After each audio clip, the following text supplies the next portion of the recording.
When the Canyon School District was created in 2009, there was a lot of talk about change. 3 years later, some former and current administrators say the change is in the way the superintendent is treating people. They say he's created an environment of intimidation, calling for loyalty and demanding public silence if they disagree with his actions. News specialist Jennifer Stagg has been investigating these allegations against Superintendent David Doty for nearly 9 months. Well, Lori and Bruce, some administrators describe it as demoted without pay decrease, meaning they've been moved to a different position abruptly with little or no explanation. Some say they've received letters of reprimand and have been told that they aren't allowed to communicate with any other employees. And they say it came straight from the superintendent. Effective leadership starts from the top down. Sharon Okamura knows a lot about leadership and education. She worked as a teacher and administrator for 29 years, and she deeply loved her job. But after the Jordan Canyons district split, she was suddenly reassigned to a new school. Rather than spend 1 year in a different elementary, Okamura says she decided she would retire a year earlier than she had originally planned. She says she shared her decision with Superintendent David Doty.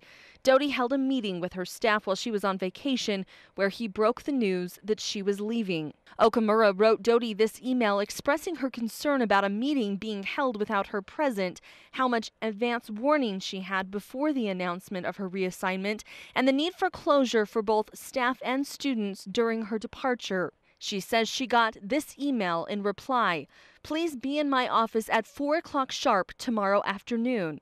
I sent the email to Dr. Doty, and then it made him unhappy. She says she learned just how unhappy the moment she walked into his office, and she was shocked by his reaction. It couldn't have been just this email that I had sent. Okamura says Doty started yelling at her. She says he berated her for writing him the email, then handed her this formal letter of reprimand. He was just really angry. He shook papers at me and told me I was going to sit there. I needed to sit there and listen, and his face was red. In the letter, Doty stated that she was being placed on paid administrative leave for gross insubordination. She was prohibited from being on any Canyon School District premises or participating in any district activity or function from that day until the day of her retirement.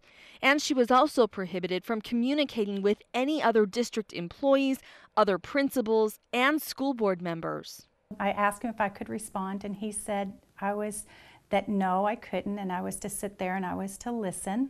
She says he also told her he would have fired her on the spot if she wasn't already planning to retire, and if she violated any part of the letter's demands. If I didn't abide by those directives, it may impact my retirement benefits and post-retirement benefits. Basically, he had taken away my First Amendment rights. Okamura says she was dumbfounded. She says she thought she was alone, but other employees started reaching out to her. They told her they had been reprimanded, disciplined, and told they were not allowed to speak to other employees or board members as well. KSL has spoken with 8 Canyons employees, both past and present, mainly administrators. All say they experienced one or all of the following actions. They were given similar letters of reprimand. They were demoted without a pay decrease. They were asked to write letters expressing their loyalty to the district and superintendent to be kept in their personnel files. All but Okamura were unwilling to go on camera for fear of retribution from Doty and the district. We requested to interview Superintendent Doty to discuss these reprimands and learn his side of the story, but our requests were repeatedly denied. If you speak out and you do not, and they don't like what you're saying, and if you're not all for and a yes person, then you will literally, you could lose your place there, you could lose your job. I was fearful for the fact that being reprimanded, and not just myself being reprimanded, but also the employees, fear for them, what the district would do. Ellen Wallace served as a school board member for Jordan District and became a part of the Canyons board after the split. She says Doty imposed a mandate: no communication between board members and district employees, including principals, without his knowledge and consent. She says it went against everything she had ever believed in as a board member. I was shocked. I couldn't believe it. Took it to our president, talked to him about it. Okamura says she also wrote the board members expressing her concern about the mandate.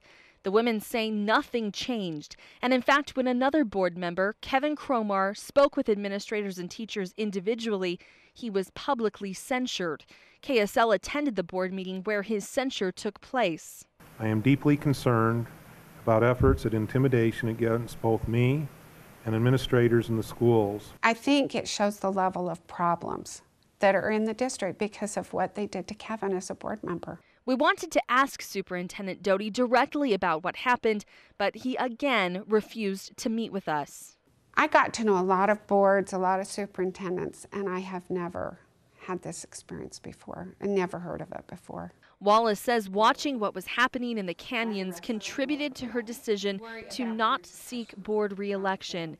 Both she and Okamura say they have no ill feelings toward Doty, neither work with or for the canyons anymore.